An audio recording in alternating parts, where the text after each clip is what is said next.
Alright, welcome back to the channel. Today I'm going to be changing a wheel cylinder on the driver's side rear of my 1991 GMC Suburban R1500. If you didn't know, that's a two-wheel drive. The reason why I'm changing the wheel cylinder, well, is because it's leaking. I mean, it's been leaking. I've put it off. I didn't want to do it, but the leak wasn't bad enough for me to worry about. Now, it's bad enough and it's getting on the ground. And I figure I might as well document it. That way you guys know exactly what not to do. Okay, what we need, obviously, brake wheel cylinder. There's part number. I don't know if it's right. It's just what O'Reilly said fits my vehicle. I'll find out when I go to attach it. But according to O'Reilly's, that's the part I need. It's gonna be on the driver's side rear. I have to change the pads too, because, you know, they're junk. Apparently it's a really small part number. It's actually BB 473. It's BB? Yeah, otherwise it'll bring up... oh, it's because it's brake vest, yeah, right? BB, yeah, okay, brake vest. Anyway, you're gonna want some brake clean. I already used the full can on the one side when I inspected this the other day. And here's what I get to find. The wheel cylinder is just, it's soaking everything. Like, there is nothing here. Like, this is paper. There's nothing there. That's what pulled off. I think that was the old brake pad. I don't really know. I'm assuming it's organic and Mother Earth is taking it back. That's what I'm gonna go with. Like, I am so happy right now, I can just take a nap. I would recommend gloves too, unless you want to have, you know, multicolored fingers for the next week.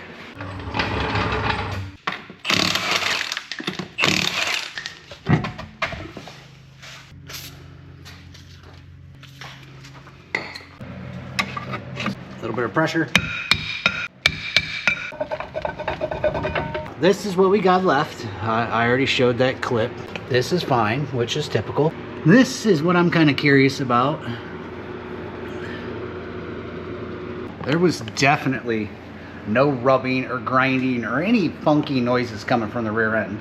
So I'm assuming that's old, or that is a newly updated groove to help disperse brake dust. The first thing I can say is make sure you take pictures of different angles. So this angle, this angle, this angle, and then underneath, make sure you get those pictures. That way, if anything gets messed up, you know exactly where it goes. What I try to do is I try to take the spring out. It's this front pad. Oh, that's the back pad. The front pad. And then I just try to lay it out in the way I took it out. That's the easiest way for me. Obviously, you've done this a million times, you know. But now I know it goes like that.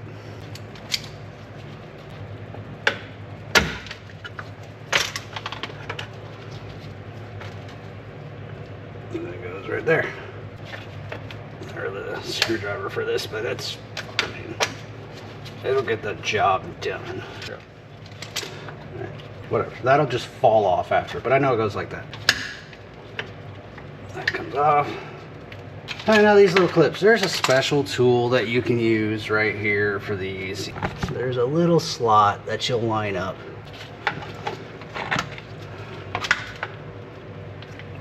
Set the spring down, don't forget the little washer, the backing washer. We'll just use normal pliers for the other side, or channel locks or whatever. Just to show you can still do it just the same. See? Okay, and this side also has got this. The other one's just a flat washer, but this one's got something that goes through it, so just don't lose it. This is about to fall off of the brakes, which sits like that, so just sit that back down. This has got a spring right there attached. Okay, now up here, if you're doing it, be careful, because there's little pins right here that go inside the wheel cylinder, which I'll show more of in a second. There's little pins that they sit in this slot, they sit in this slot, and then they go into the wheel cylinder. So be careful when those fall out. This just sits in there, in this slot down here, and then obviously this will attach down in this slot right there. But we gotta get that spring off. Just separate it out and down. See, it's still attached because my e-brake, which we're gonna have to take this C-clip off right here. There we go, we got it off. Wiggle out and then knock everything over, see? That'll go in that slot there and be held on with that C-clip. Okay, here it is all laid out, you know, roughly in the areas it's supposed to be. And these are those little things that come out. Now, I'm taking them out because I'm gonna be replacing the wheel cylinder. I just pull it right out. I'm gonna set those there. 3/8. You got a line wrench. I mean, you can use a regular wrench, I don't care. Just takes longer. There we go. I went forward and backwards a few times, you know, tighten it a little bit and then try to loosen. This is 3/8 for these bolts too.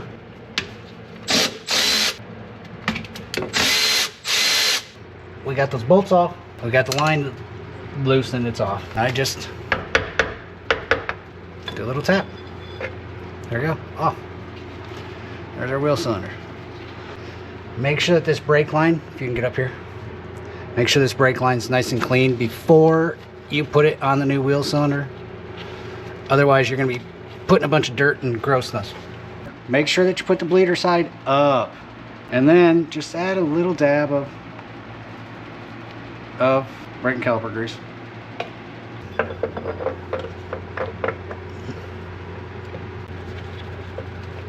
There we go. And get the brake line started so it'll stop oozing all over the place. Your 3/8 bolts. Brake line, just, you know, snug. Tight but not too tight.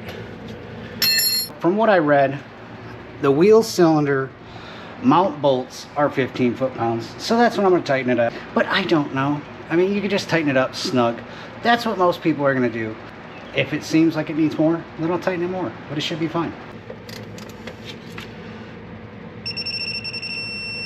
Alright, should be good. Right, little dab on the tip, right, push it in. When you go to put the pads on, these are still pretty popped out. In order to get them to squeeze in more so the pads will rest up against this, you're gonna have to crack that bleeder. And when you crack that bleeder, you can actually squeeze these in. 5/16, at least mine is. Crack the bleeder. I'm not worried about making a mess. I don't care. There we go. Now it's going in. And now that I get them in, I'm going to tighten that bleeder up. There. Now to put all this back together. The bigger pad goes on the back. And the smaller pad goes on the front. See?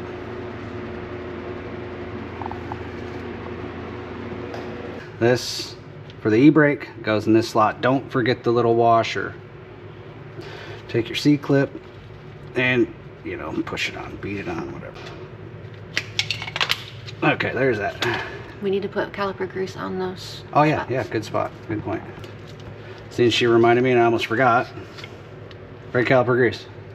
That spot. That spot. This little spot. You know, you can get a little closer, babe. That little spot. This spot. That spot. No, I don't care if it's pretty. I'm not trying to make it pretty. I'm trying to make it functional. Now we can get this back on. Right through there. This slides in there. Like, and then up against this. This is the hard part where you usually need two people. So we're gonna see what we can do. And now that we got that slid back on, that through there, this through there. Do not forget this tiny little spring that goes on the bottom of this. Now this would be easier if I had a third hand, but I don't. Now we need to take this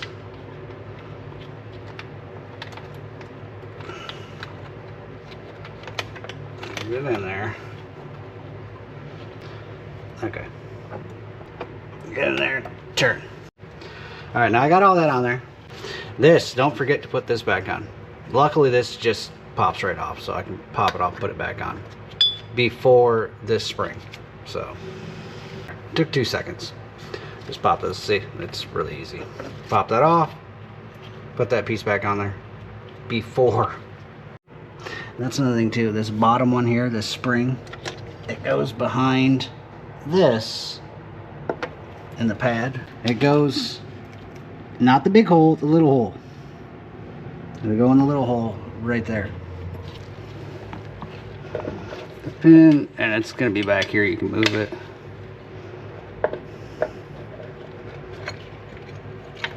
That up there. Oop. Don't forget before you put this on, that spring.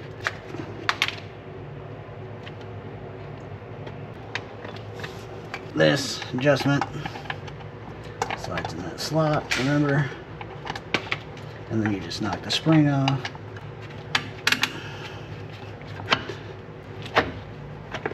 Stay there long enough.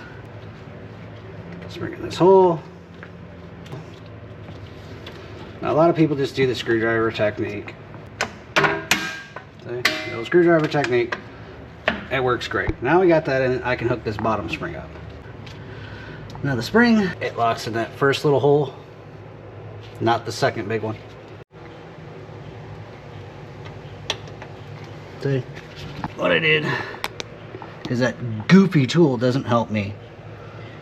Was screwdriver right there in this, in that thread, and then I just stretched it. You know. Last little spring in there.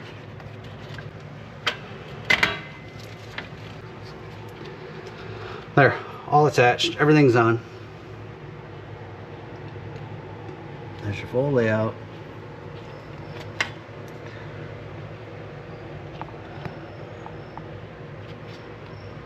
See, clipped in, everything's in. It's all in their slots. See that brake caliper grease that sits there? And then I'll have to spray off the pad a little bit with some brake clean, but that's fine. All right, the parts finally came in. It only took 4 or 5 days. I don't know. O'Reilly's. They never have what I need in stock. So I always have to wait. I don't know if you need it, but there's the part number. Well, it's the part number they claim is for this. Now, a lot of people, they'll have to clean this up, you know, because it'll have a lot of buildup, especially where I live in Michigan. But my burb sits all winter long. She don't see salt, as you can tell. I'm not going to personally do that, but yes, if you have to, you know, clean it all up before you put the drum back on. Now to get the drum on, I'm turning in the dial. So you pull this flap out, and then you just turn this screw, you know, clockwise. So turn it in to adjust the pads closer. See how easy it slides on and off? You just back this adjustment out some by turning it the opposite direction. You know, counterclockwise. Bring it out some. It should, you know, get snugger as you go. So that's a little.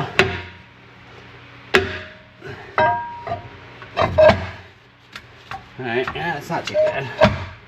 Now the goal is to get a full revolution. Let's see here. That's almost a full revolution. So let's start again. Yeah, that's pretty close. And that should be proper adjustment. Now some of these have a spot in the back of the shield here. They'll have a spot to where you can adjust it from the rear. Mine doesn't have that spot. You got to do it the hard way on mine. There is no slot. I have to take it off, adjust it, put it back on, and yeah. Now that we got that on there, I do got to bleed the brakes because I did the wheel cylinder. I don't know if that adjustment will change after, but always make sure that you bleed it furthest to closest from the master cylinder. So I'll go with the passenger side rear first, then I'll bleed the driver's side rear, then the passenger side front, then the driver's side front. In that order, furthest to closest, and we should be good. We should be good.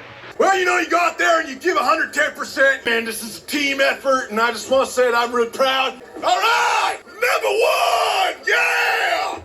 All right, what I'm doing is having her pump the brakes. She'll pump it up 5, 6, 7, 8 times. She'll hold. I'll crack the bleeder. And I got a hose that goes down into this, so I don't make a big mess. All right, pump them. Okay, hang on. I'll crack the bleeder. See the fluid coming out. Okay, hang on. She said to the floor, so I tighten it. Okay, go ahead, pump again. Usually you do this just to get the bubbles out. I'm doing, yep, hang on. I'm doing a full fluid flush as well. So that's why I'm going the extra mile. Just because, like, look at that. That fluid is gross. So here's what we flushed out. I mean, your brake fluid's supposed to look like that.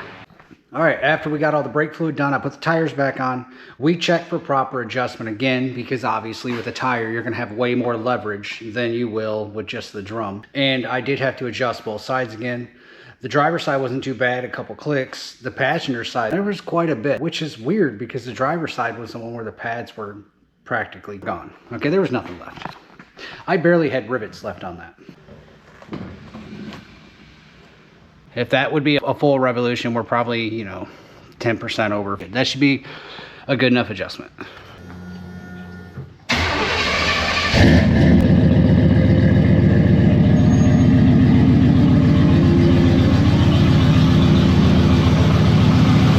Hopefully this helped you guys out. I think I covered everything in it, at least most of it. There's always something that I'm forgetting. If you enjoyed this video, please consider liking or subscribing. It helps the algorithms. It puts my videos out there for other people to find them. It doesn't mean they're gonna like them, but they're out there at least. Thank you again for watching, and take care.